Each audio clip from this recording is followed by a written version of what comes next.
अतुल जी, क्या नाम रखा है इसका और क्या कुछ खास चीजें? उन्होंने काइट GA20 रखा है और काइट GA20 रखा है। हमारी फैसिलिटीज़ नोएडा के अंदर है और हम लोग इसको ऑलमोस्ट 70-80% इंडिविजुअलाइज कर चुके हैं। कम्प्लीटली इंडिया में हम बना रहे हैं। ये प्रोडक्ट का 10 घंटे का फ्लाइट टाइम है और 5 किलोमीटर का एल्टीट्यूड ये मैक्सिमम जो है उड़ सकता है।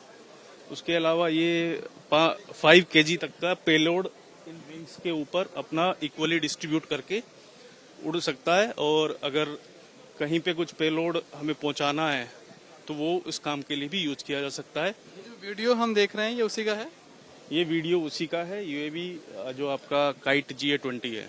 विजिबल लाइट को डिटेक्ट करके, इसमें रेड बैंड वाला है, ये रेड HP है, तो रेड बैंड में की लाइट को फिल्टर करके ये डिटेक्ट करता है और इमेजेस लेता है यदि मोटर तौर पे गए, और उस इमेजेस को हम कंप्यूटर पे रन कराते हैं और एक सॉफ्टवेयर के थ्रू फिर ये क्या बता देगा कि हमारे पेड़ के अंदर कोई कीड़ा लगा हुआ है, कोई बीमारी है, तो ये उस एरिया को, उस खेत के अंदर किस एरिया में है, कोई पानी से रिलेटेड भी प्रॉब्लम है, कम पानी है या ज्यादा पानी है, तो उसको भी डिटेक्ट कर लेता है। ऐसे हमारे पास 3 टाइप के कैमरे हैं, तो वो तीनों कैमरे मिलकर पूरी एग्रीकल्चर के यील्ड एस्टिमेशन को बता सकते हैं कि उस खेत से कितनी पैदावार होने वाली है फ्यूचर में, या कहीं ओलावृष्टि हो जाती है तो उसमें खराब हो जाते हैं, तो ये इंश्योरेंस वाली कंपनीज को भी हेल्प कर सकते हैं कि कितना एरिया खराब हुआ है। मैं इसी पर आ रहा था कि कई सारे ऐसे केसेस हम देखते हैं जहां पर किसानों की फसल खराब हुई लेकिन मुआवजा नहीं मिला क्योंकि वो कैलकुलेशन में गड़बड़ी है, तो ये उस समस्या का एक सोल्यूशन है। हाँ बिल्कुल बिल्कुल, ये बता सकता है कि कितना क्रॉप किस एरिया में डैमेज हुई है, और बहुत एस्टीमेट वाला GPS फिक्स कोऑर्डिनेट के साथ बता सकता है कि कितना खराब हुआ है। सर ये 2 किलोमीटर का जो भी गन्स आता है, ड्रोन्स आता है, उसको अप टू 45 डिग्री एंगल पर इसको ड्रोन्स को जाम करके लैंड कराया जाता है। इसके बाद फिर इसको सेफ लोकेशन में, हमारा जो सेफ लोकेशन में उसको लेकर लैंड कराया जाता है, करा सकते हैं। 2 किलोमीटर की रेंज तक ये वार कर सकता है अप टू 45 डिग्री एंगल पर।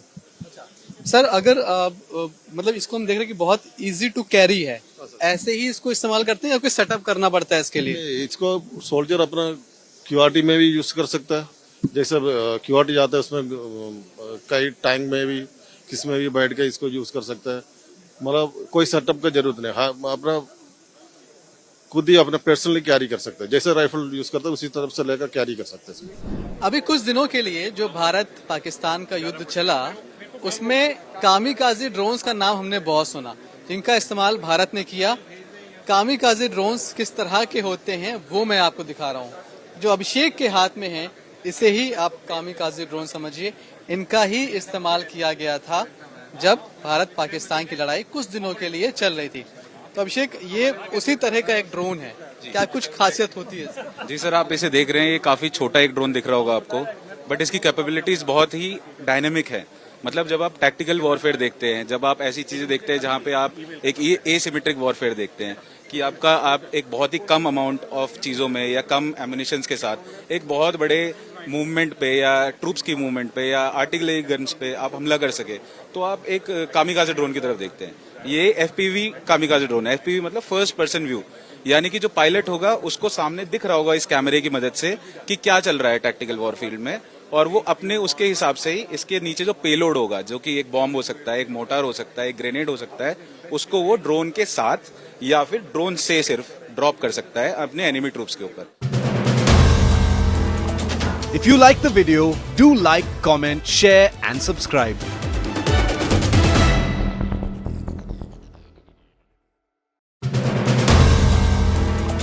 If you like the video, do like, comment, share and subscribe.